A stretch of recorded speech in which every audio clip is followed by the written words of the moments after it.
The gates and doors were barred, and all the windows fastened down.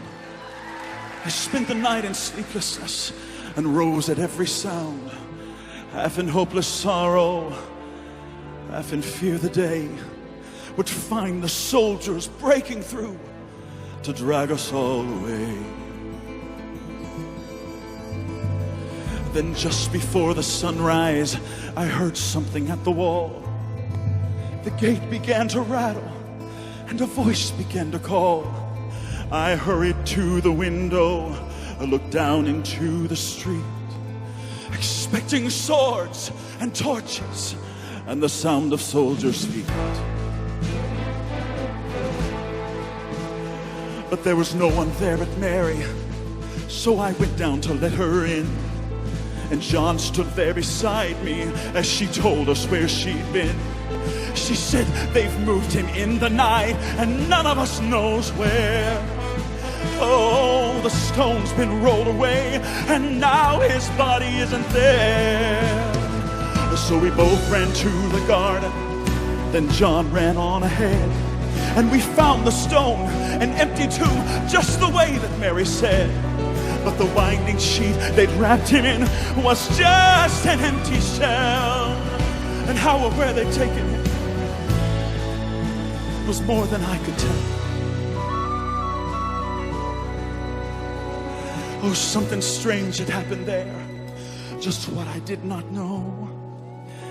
John believed a miracle, but I just turned to go.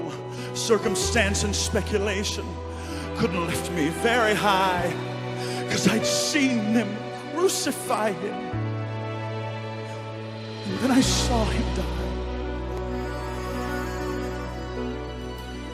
Back inside the house again, the guilt and anguish came. Everything I promised him just added to my shame. When at last it came to choices, I denied I knew his name. So even if he was alive, it could never be the same.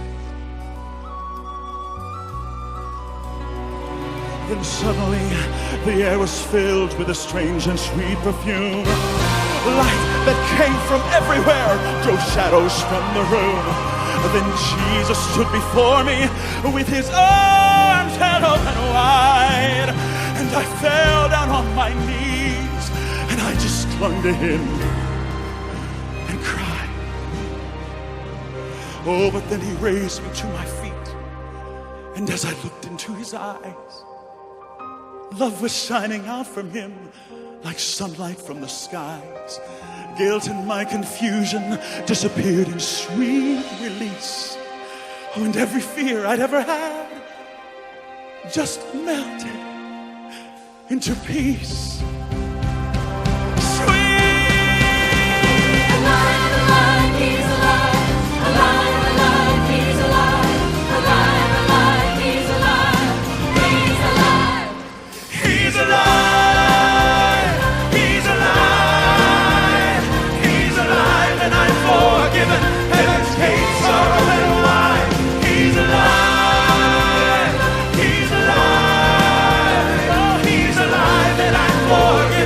Heaven's gates are open